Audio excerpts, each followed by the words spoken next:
धनी धनी भागे गौरा मैया, गणपति लिए जन्मवाना। गणपति लिए जन्मवाना, कि गणपति लिए जन्मवाना। धनी धनी भागे गौरा मैया, गणपति लिए जन्मवाना। ब्रह्मलोक से ब्रह्मा आए, दुअरे अलख जगावै राम।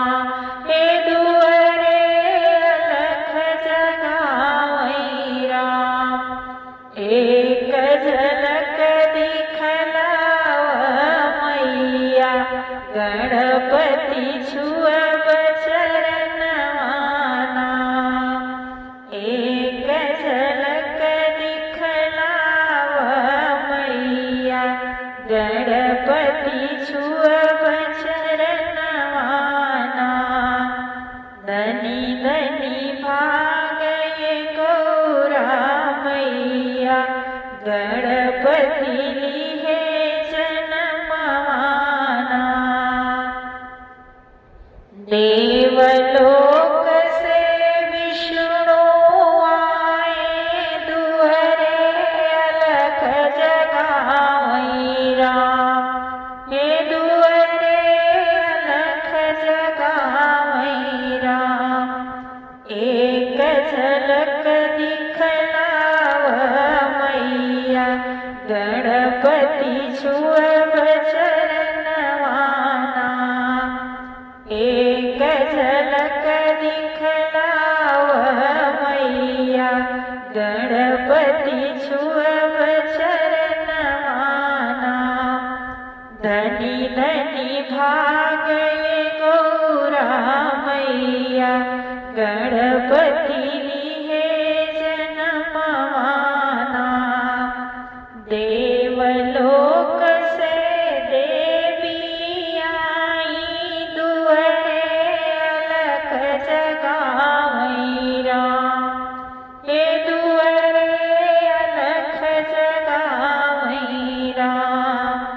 एक झलक दिखलाव मैया, गणपति छुअब चरणवाना। धनी धनी भागे गौरा मैया, गणपति लिए जन्मवाना। भक्त लोक से भक्त जी आए, दुअरे अलख जगावै राम। हे दुअरे अलख जगावै राम। एक झलक दिखलाव मैया, गणपति छुअब चरणवाना। एक झलक दिखलाव मैया, गणपति छुअब चरणवाना। धनी धनी भागे गौरा मैया, गणपति लिए जन्मवाना। सूर्य चंद्रमा की रति जागे, गणपति भय समनवाना। हे गणपति भय समनवाना। सूर्य चंद्रमा की रति जागे, गणपति भय समनवाना। हे गणपति भय समनवाना।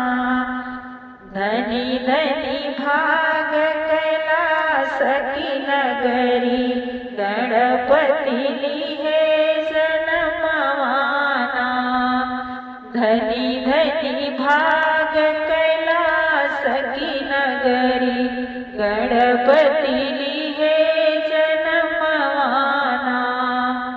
धनी धनी भागे गौरा मैया गणपती लिहे जन्मवाना